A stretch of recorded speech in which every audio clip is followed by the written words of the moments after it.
आज के इस वीडियो में मैं बात करने वाला हूं वातापी के चालुक्य वंशीय राजा पुलकेशिन द्वितीय के ऐहोल शिलालेख पर। आप लोगों ने ये तो जरूर सुना होगा कि पुलकेशिन द्वितीय ने राजा हर्षवर्धन को हराया था। इतिहास में भी इसकी खूब चर्चा की जाती है, लेकिन जब ये पूछा जाता है कि इस बात की कहां पर चर्चा की गई है कि पुलकेशिन द्वितीय ने राजा हर्षवर्धन को पराजित किया था, तो हमें ये बताया जाता है कि ऐहोल शिलालेख में इसकी चर्चा की गई है और प्रसिद्ध चीनी यात्री हुएनसोंग के यात्रा विवरण में इसकी चर्चा की गई है। इस वीडियो में मैं आपको प्रसिद्ध चीनी यात्री हुएनसोंग की यात्रा विवरण में क्या लिखा है वो भी दिखाने वाला हूं और पुलकेशिन द्वितीय के ऐहोल शिलालेख में क्या लिखा है वो भी मैं आपको दिखाने वाला हूं। तो आइए वीडियो की शुरुआत करते हैं। सबसे पहले तो आप उस शिलालेख को देखिए जिस शिलालेख को दिखा दिखाकर भारतीय इतिहासकार लोगों को कंफ्यूज करते हैं। कहते हैं कि इसी शिलालेख में लिखा है कि पुलकेशिन द्वितीय ने राजा हर्षवर्धन को पराजित किया था। यही है वो शिलालेख। आप इसकी भाषा को ध्यान से देखिए, कौन सी भाषा में लिखा हुआ है ये। अगर आपको समझ में न आ रही हो तो मैं एक और फोटो इसकी दिखा देता हूं आपको। अब आपको इसकी भाषा समझ में आ रही है या नहीं आ रही है? अगर आ रही है तो दो चार लाइनें आप खुद पढ़ सकते हो, क्योंकि हमारे इतिहासकार कहते हैं कि ये संस्कृत भाषा लिखी हुई है, लेकिन मुझे तो नहीं लगता है कि ये संस्कृत है। अगर आप लोगों को लग रहा हो तो एक दो लाइनें आप खुद पढ़ लीजिए इसकी। अब आपने इसको देख लिया इसमें कौन सी भाषा है। हालांकि मैं आपको बता दूंगा आगे कौन सी भाषा है, कौन सी लिपि है, इसकी मैं आगे आपको अच्छे से जानकारी दे दूंगा। तो अब बात करते हैं ऐहोल प्रशस्ति के अनुवाद पर। यहां पर मैं आपको बता दूं कि ऐहोल प्रशस्ति कहें या ऐहोल शिलालेख कहें, एक ही बात है। इस शिलालेख के कई विद्वानों ने अनुवाद किए हैं और मैं जो अनुवाद आपको दिखा रहा हूं फ्रांज कीलहॉर्न के द्वारा किया गया है। और भी बहुत सारे विद्वानों ने इसका अनुवाद किया है। अपने अपने अनुसार इसका अनुवाद कर देते हैं विद्वान, और जो इसमें लिखा भी नहीं है वो अपने तरफ से जोड़ के और फैला देते हैं ताकि लोग कंफ्यूज हो जाएं। और अधिकतर जो विद्वान हैं वो इसके अनुवाद से सहमत नहीं हैं। बहुत विवाद है इस प्रशस्ति पर। इस प्रशस्ति में क्या लिखा है मैं कुछ बातें आपको पढ़ के बता दूंगा। पूरा आपको पढ़ के नहीं सुनाऊंगा क्योंकि मैं आपका वक्त खराब नहीं करना चाहता हूं। आपको अगर पढ़ना है तो आप वीडियो को पॉज करके इसको पढ़ सकते हो। मैं तो सिर्फ आपको वो चीज दिखाना चाहता हूं जहां पे हर्षवर्धन की चर्चा की गई है। हर्षवर्धन के बारे में क्या लिखा है वो चीज आपको दिखाना चाहता हूं ताकि आपके अंदर जो भ्रम है वो दूर हो जाए। और यहाँ पर जो अनुवाद किया गया है वो सही नहीं है। कहीं कुछ लिखा है, कहीं कुछ लिखा है, आप इसको सही से समझ भी नहीं पाओगे। पहली लाइन में लिखा है विजयी है पवित्र जिनेंद्र, वह जो वृद्धावस्था, मृत्यु और जन्म से मुक्त है, जिसके ज्ञान के सागर में सारा संसार एक द्वीप के समान समाया हुआ है। चालुक्य परिवार का अथाह और विस्तृत महासागर है, जो पुरुषों के रत्नों का जन्म स्थान है, जो पृथ्वी के मुकुट के आभूषण के समान है। बहुत लंबे समय तक विजयी रहे सत्याश्रय, जो बहादुर और विद्वान दोनों को उपहार और सम्मान देते हैं। दोनों एक साथ संख्या के पत्राचार के नियम का पालन नहीं करते हैं। जब उस जाति के कई सदस्य विजय पर तुले हुए थे, जिनके लिए पृथ्वी के पसंदीदा का शीर्षक आखिरकार उचित हो गया था, उनका निधन हो गया था। यहाँ पर कुछ भी समझ में नहीं आया। अब क्यों नहीं आया, इसके पीछे कारण ये है कि इसमें अनेक तथ्यों को एक साथ लिख दिया है। पूरा अनुवाद ऐसा ही है, इसीलिए मैं इसको पूरा नहीं पढ़ना चाहता हूं। आपको पढ़ना है तो वीडियो को पॉज कर करके आप पढ़ सकते हो। अगले पेज पे ये लिखा हुआ है और अगले पेज पर ये लिखा हुआ है, अगले पेज पर ये लिखा हुआ है। यहाँ पर आप लोग ध्यान से पढ़ लेना। आगे ये लिखा हुआ है, आगे ये लिखा हुआ है। अब यहाँ पे मैं बात करूंगा जहां पे हर्षवर्धन की चर्चा की गई है, मैं उस लाइन की बात करूंगा। तो यहाँ पे आप नीचे ध्यान से देखो, 23-24 में यहाँ पे लिखा हुआ है कि हर्ष, जिनके चरण कमल अपरिमेय पराक्रम से समृद्ध,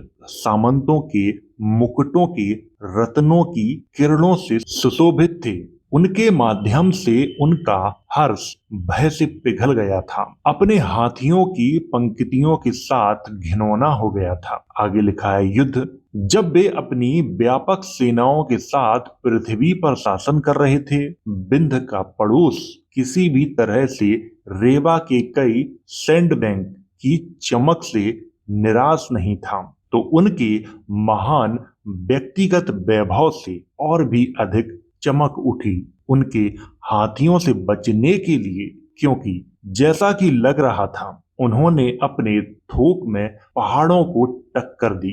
यहाँ पर जो कुछ लिखा है वो एक सीक्वेंस में नहीं लिखा हुआ है और इसको समझना थोड़ा सा कठिन काम है, लेकिन इतना तो समझा जा सकता है कि यहाँ पर किसी भी राजा की हार या जीत की चर्चा नहीं की गई है। सामने है आपके, आप खुद पढ़ सकते हो। ना तो इस प्रशस्ति में ये लिखा है कि राजा हर्ष की इसमें हार हुई थी, और ना ही इस प्रशस्ति में इस बात की चर्चा की गई है कि पुलकेशिन की विजय हुई थी। फिर भी हमारे इतिहासकार जबरदस्ती पुलकेशिन द्वितीय को विजयी और राजा हर्षवर्धन को पराजित बता देते हैं। अब वो ऐसा क्यों करते हैं? ऐसा वो इसलिए करते हैं कि उनका जातिवाद खत्म ही नहीं होता है। कहीं ना कहीं तो उनका जातिवाद छलक ही जाता है। प्रशस्ति में आगे क्या लिखा है वो मैं आपको बता देता हूँ। प्रशस्ति में आगे ये लिखा हुआ है, आप लोग खुद पढ़ सकते हो, मैं आपको नहीं पढ़ के सुनाऊंगा क्योंकि मैं इस पे वक्त खराब नहीं करना चाहता हूँ। और आगे ये लिखा हुआ है, आगे ये लिखा हुआ है, तो आप लोगों ने इसको पढ़ लिया होगा। अब बात करते हैं आगे। अब यहाँ पे बात करते हैं कि चीनी यात्री हुएनसोंग ने अपने यात्रा विवरण में क्या लिखा हुआ है, क्योंकि इतिहासकार कहते हैं कि चीनी यात्री हुएनसोंग ने भी लिखा है कि पुलकेशिन द्वितीय ने हर्षवर्धन को पराजित किया था। आइए देखते हैं। पेज नंबर है 410, आप लोग खुद पढ़ लेना अच्छे से। लिखा है, इस प्रकार के वीर और हाथियों की सत्ता रखने के कारण देश का राजा अपने निकटवर्ती राजाओं से कुछ भी नहीं गिनता, यानी अपने निकटवर्ती राजाओं को कुछ भी नहीं समझता है। वह जाति का क्षत्रिय और उसका नाम पुलकेशी है। यहाँ पर पुलकेशिन के बारे में बताया है कि जाति का क्षत्रिय है, नाम पुलकेशी है, और वो अपने आसपास के राजाओं को कुछ भी नहीं समझता है। इसके विचार और न्याय की बड़ी प्रसिद्धि है तथा इसके लोकोपकारी कार्यों की प्रशंसा बहुत दूर दूर तक फैली हुई है। प्रजा भी इसकी आज्ञाओं का प्रसन्नता पूर्वक पालन करती है। वर्तमान काल में शिलादित्य राजा ने अपनी सेना द्वारा पूर्व के सिरे से पश्चिम के सिरे तक की सभी जातियों को परास्त करके अधीन कर लिया था। किसने अधीन कर लिया था? राजा शिलादित्य ने। राजा शिलादित्य का मतलब है हर्षवर्धन ने पूरब से लेकर पश्चिम तक के जितनी जातियों के राजा थे सबको पराजित करके अपने अधीन कर लिया था। ऐसा किसने लिखा है? हुएनसोंग ने अपने यात्रा विवरण में लिखा है। आगे लिखा है, परंतु यही एक देश ऐसा है जो उसके बस में नहीं आ सका। कौन सा देश? पुलकेशिन द्वितीय का देश। एक ही देश ऐसा है जो उसके बस में नहीं आ सका। किसके बस में? राजा हर्षवर्धन के बस में। आगे लिखा है, उसने संपूर्ण भारत की सेना और प्रसिद्ध प्रसिद्ध सेनानियों को साथ लेकर और स्वयं सबका नायक बनकर इस देश के लोगों पर चढ़ाई की थी, परंतु यहाँ से उसे विफल मनोरथ ही लौटना पड़ा। यहाँ उसका कुछ काबू न चला। यहाँ पर थोड़ा समझ लेते हैं। हुएनसोंग ने कहा है कि हर्षवर्धन ने क्या किया था कि पूरे भारत की जो सेना थी वो प्रसिद्ध प्रसिद्ध जो सेनानी थे उनको साथ लिया और स्वयं नायक बन के इस देश पे यानी पुलकेशिन के देश पे आक्रमण कर दिया था, परंतु क्या हुआ? असफलता का सामना करना पड़ा। असफलता का सामना करना पड़ा का मतलब ये है कि युद्ध में पराजित नहीं हुए। युद्ध हर्षवर्धन ने किया था, ना कि पुलकेशिन द्वितीय ने किया था। पुलकेशिन द्वितीय ने केवल अपना बचाव किया था। हर्षवर्धन को जीत हासिल नहीं हुई थी और न ही जीत पुलकेशिन द्वितीय को हासिल हुई थी। करीब 1 वर्ष तक ये युद्ध चला था। दोनों राजाओं में से किसी की हार या किसी की जीत नहीं हुई थी। पुलकेशिन द्वितीय दक्षिण भारत के राजा रहे, राजा हर्षवर्धन उत्तर भारत के राजा रहे। इसी के बाद पुलकेशिन द्वितीय ने दक्षिणापथेश्वर की उपाधि धारण की थी। दक्षिणापथेश्वर का मतलब क्या होता है आप लोग खूब जानते होंगे, यानी दक्षिण भारत का स्वामी। अगर वो राजा हर्षवर्धन को पराजित कर देते तो वो कौन सी उपाधि धारण करते? भारत पथेश्वर की। लेकिन उनकी उपाधि क्या थी? दक्षिणापथेश्वर। इससे ये पता चलता है कि दोनों राजा बराबरी के थे, एक दूसरे से कोई कम नहीं था। राजा हर्षवर्धन का उत्तर भारत में साम्राज्य था और दक्षिण भारत में पुलकेशिन द्वितीय का था। अगर पुलकेशिन द्वितीय राजा हर्षवर्धन को पराजित करते तो उनके एक दो अभिलेख उत्तर भारत में जरूर मिलते, लेकिन पुलकेशिन द्वितीय के अधिकतर जो अभिलेख शिलालेख हैं वो दक्षिण भारत में ही मिलते हैं। आगे ह्वेनसांग ने लिखा है, इतनी बात से पता चलता है कि यहाँ के लोग वीर हैं। ये लोग विद्या प्रेमी हैं और विरोधी तथा बौद्ध दोनों के सिद्धांतों का अध्ययन करते हैं। देश भर में कोई 100 संघाराम है, मतलब पुलकेशिन द्वितीय के साम्राज्य के अंदर लगभग 100 संघाराम हैं और 5000 भिक्षु हैं जो हीनयान और महायान दोनों यानों का अनुसरण करते हैं। कोई 100 देव मंदिर भी हैं जिनमें अनेक मतावलंबी बहुसंख्यक विरोधी उपासना करते हैं। ऐसा ह्वेनसांग ने अपने यात्रा विवरण में लिखा है, पेज नंबर 410 पे आप खुद पढ़ सकते हो इसको। और मैं तो आपसे कहूंगा कि अगर आपके पास टाइम है तो आप ऐहोल जाएं और देख के आएं कि वहां कैसी स्थिति है, वहां के मंदिरों में क्या है वो भी देख के आएं, क्योंकि जो इतिहास में आप पढ़ते हैं और वहां पे आप जो देखेंगे जमीन आसमान का फर्क है। आगे बात करते हैं ऐहोल प्रशस्ति, इसके बारे में थोड़ी सी बात कर लेते हैं।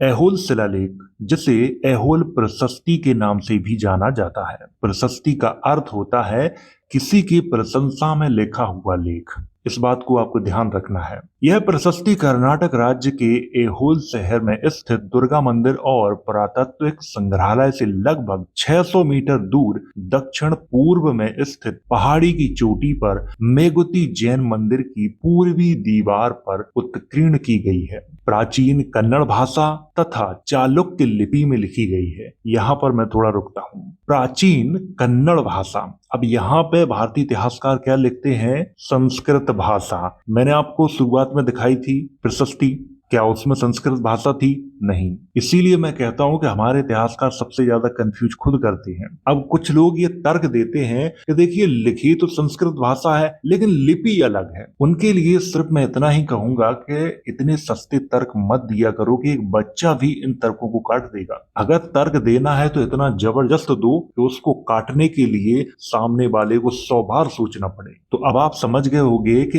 इस प्रशस्ति की जो भाषा है वो प्राचीन कन्नड़ भाषा है और लिपि है वो चालुक्य लिपि है, जिसे प्राचीन कन्नड़ लिपि भी कहा जाता है। इस प्रशस्ति को 634 या 635 ईस्वी में रवि कीर्ति, जो कि कवि थे, बादामी के चालुक्य वंशी राजा पुलकेशिन द्वितीय की प्रशंसा में उन्होंने इस प्रशस्ति को लिखा था। पुलकेशिन द्वितीय ने नहीं लिखवाया था ये, बल्कि उनके एक दरबारी कवि ने उनकी प्रशंसा में लिखवाया।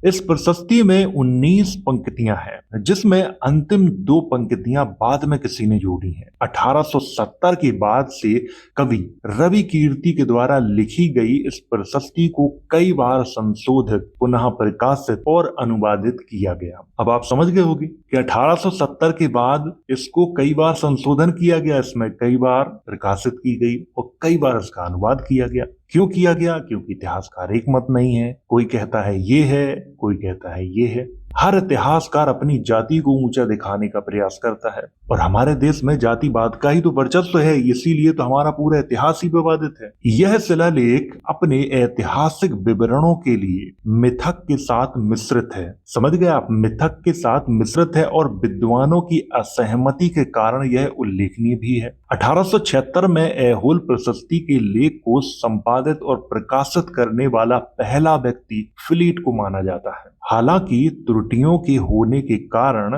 फिलीट ने क्या किया था कि ऐहोल की एक और यात्रा की थी। 1879 में अपने बेहतर अनुवाद के साथ एक फोटो लिथोग्राफ पाठ का एक संशोधित संस्करण प्रकाशित किया था। किसने? फिलीट ने। अब यहाँ पर लिथोग्राफ का क्या मतलब होता है वो मैं आपको बता देता हूँ।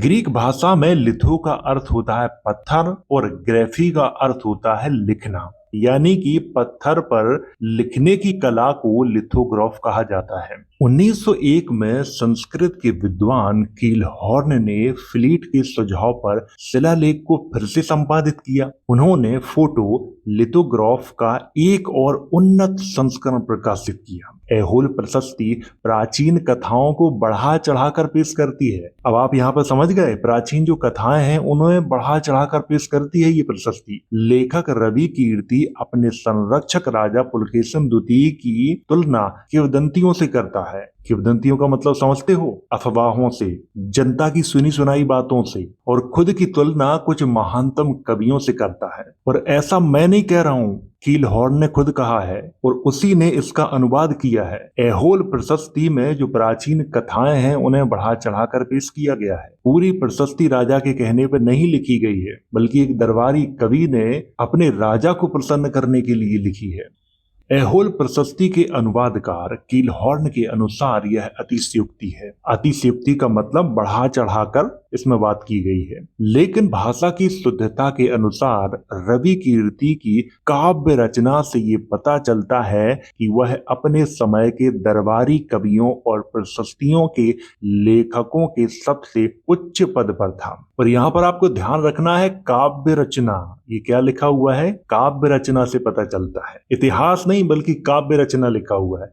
यह मेगुती जैन मंदिर का एक अभिन्न अंग है और यह मेगुती जैन मंदिर के पूरा होने की घोषणा करती है। यह प्रशस्ति जैन अभिवादन के साथ शुरू होती है। हाँ, ये बात तो सही है कि यह जो प्रशस्ति है जैन अभिवादन के साथ शुरू होती है। शुरुआत में ही मैंने इस बात की चर्चा की थी, आप वीडियो को पीछे करके देख सकते हो। पहले तो मैं आपको बता चुका हूं कि प्रशस्ति का मतलब होता है कि किसी की प्रशंसा में लिखा हुआ लेख। अब जब आप किसी की प्रशंसा करते हो तो आप सच तो बोल नहीं सकते, क्योंकि पुराने जमाने के लेखक क्या करते थे, अपने राजाओं को प्रसन्न करने के लिए उन पर कविताएं लिखते थे। महाराजाओं के महाराजा, पृथ्वी के निर्माता, जनता के उद्धारकर्ता, इस तरह की बातें लिखते थे। आज उन्हीं बातों को पढ़ के कुछ इतिहासकार लोगों को कंफ्यूज कर रहे हैं। सर, पहले तो ये समझिए कि वो प्रशस्ति है, उसमें क्या लिखा हुआ है पहले ये भी समझिए। मैं मान लेता हूं कि प्रशस्ति में जो लिखा है मैं उसको पूरा सच मान लेता हूं, लेकिन जिसने अनुवाद किया है वो भी ये बात कह रहा है ये काव्य रचना है और इसमें जो बातें लिखी हुई हैं वो अतिशयोक्ति बातें हैं। लेखक ने क्या किया है, लेखक यानी रवि कीर्ति ने क्या किया है कि अपने संरक्षक राजा जो पुलकेशिन द्वितीय थे उनकी तुलना किंवदंतियों से की है और खुद की तुलना महानतम कवियों से की है। ऐसा मैं नहीं कह रहा हूं, इस प्रशस्ति का जिसने अनुवाद किया है ना, कीलहॉर्न, उसने ये बात खुद कही है। चलिए, इतना आप समझ गए होंगे। अब यहाँ पर थोड़ी सी बात कर लेते हैं पुलकेशिन द्वितीय के बारे में कि कौन थे पुलकेशिन द्वितीय। पुलकेशिन द्वितीय के पिता का नाम था कीर्तिवर्मन प्रथम और पुलकेशिन द्वितीय ने जो राज सिंहासन प्राप्त किया था वो 609 ईस्वी में किया था। अपने चाचा मंगलेश की हत्या करके सिंहासन प्राप्त किया था। और राजवंश का नाम बादामी या बातापी का चालुक्य वंश। चालुक्य वंश दो हैं, एक तो कल्याणी का चालुक्य वंश, एक बादामी का चालुक्य वंश। तो जो पुलकेशिन द्वितीय थे वो बादामी या वातापी के चालुक्य वंशीय राजा थे। शासनकाल इनका माना जाता है 609 से 642 ईस्वी के मध्य में माना जाता है।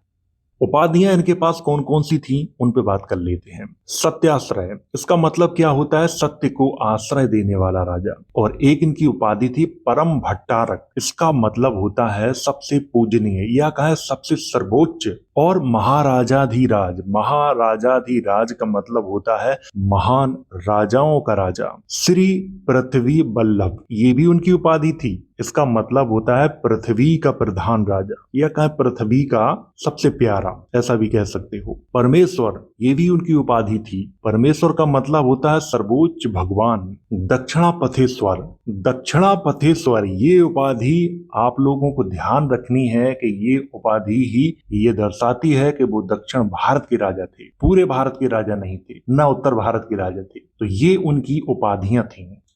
राजभाषा जो थी वो प्राचीन कन्नड़ थी, क्योंकि मैंने काफी सारे और भी शिलालेख देखे हैं, गुफाओं के लेख देखे हैं, तो उन सब में प्राचीन कन्नड़ ही लिखी हुई है। पुलकेशिन द्वितीय से जो पहले राजा हुए उनके भी लेख मैंने देखे हैं, सब प्राचीन कन्नड़ में हैं।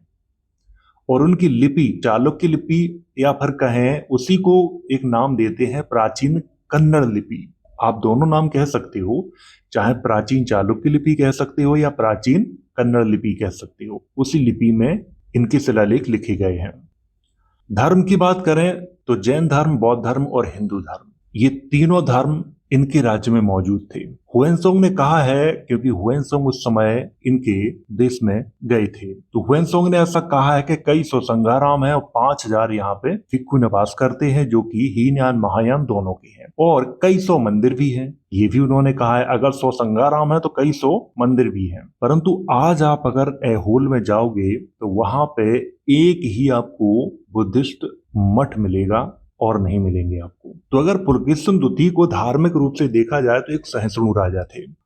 उत्तराधिकारी की बात करें तो आदित्य वर्मन इनके उत्तराधिकारी थे। मृत्यु 642 में हुई थी। थोड़ा यहाँ पर मैं बात करना चाहता हूँ। 642 में क्या हुआ, एक पल्लव राजा थे जिनका नाम था नरसिंह वर्मन। उन्होंने क्या किया था कि बातापी पे कहें या बादामी, एक ही शहर के ये दोनों नाम मिलते हैं, तो उस पर आक्रमण कर दिया था 642 में, और उसी युद्ध में ये पुलकेशिन द्वितीय मारे गए थे। इसके बाद 642 में ही आदित्य वर्मन राजा बने, लेकिन वो किसके अधीन राजा थे? पल्लव राजाओं के अधीन राजा थे, स्वतंत्र राजा नहीं थे। 642 से लेकर 655 ईस्वी के मध्य में पल्लव राजाओं का शासन रहा था बातापी पर, या ऐसा भी कह सकते हैं कि जो बातापी पे राजा हुए वो पल्लव राजाओं के अधीन राजा रहे। तो ये तो था एक बेसिक परिचय पुलकेशिन द्वितीय का। थोड़ी सी आगे बात करते हैं।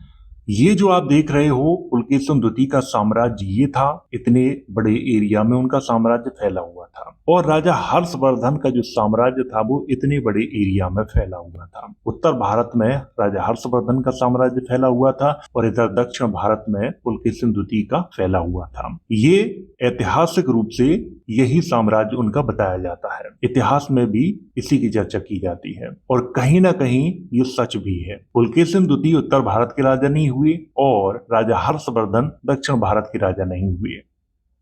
ये जो आप सामने देख रहे हो, ये जानते हो क्या है और ये कहाँ पे मौजूद है? बांसखेड़ा शिलालेख पर मौजूद है। और ये कौन सी भाषा है? इसको मिश्रित संस्कृत कहा जाता है, क्योंकि इसमें पाली प्राकृत का बहुत ज्यादा प्रभाव है, इसीलिए इसको मिश्रित संस्कृत नाम दिया गया है। आज जो हमारी संस्कृत है वो एक अलग संस्कृत है, और इस पे लिखा क्या है वो भी मैं आपको बता देता हूँ। इस पे लिखा है स्वहस्तो मम महाराजाधिराज श्री हर्षस्य, ये लिखा हुआ है। अब इसका मतलब क्या होता है? स्वहस्तों का तो मतलब होता है स्वयं के हाथों से, और मम का मतलब होता है मेरे स्वयं के हाथों से राजाओं के राजा श्री हर्ष, ये इसका मतलब हुआ। तो अब आप सब कुछ समझ गए होंगे कि जो पुलकेशिन द्वितीय और राजा हर्षवर्धन के मध्य में जो युद्ध हुआ था वो पूरी तरह से सही नहीं है। युद्ध तो हुआ था, हर्षवर्धन ने उन पर चढ़ाई की थी, ये बात सही है, लेकिन हार और जीत किसी की नहीं हुई। ना तो पुलकेशिन द्वितीय की हुई थी और ना ही राजा हर्षवर्धन की हुई थी, क्योंकि इसकी पुष्टि ऐहोल शिलालेख भी करता है और मैंने आपको हुएनसोंग का यात्रा विवरण भी दिखाया है, उसमें क्या लिखा है वो भी दिखाया है। तो आप लोग कंफ्यूज ना हो। इतिहासकार चाहे जो भी कहें, आप हर चीज को खुद वेरीफाई करो, इतिहासकारों की बातों में मत आओ। तो वीडियो अगर अच्छा लगा हो तो इसे लाइक करें, शेयर करें। वीडियो देखने के लिए धन्यवाद।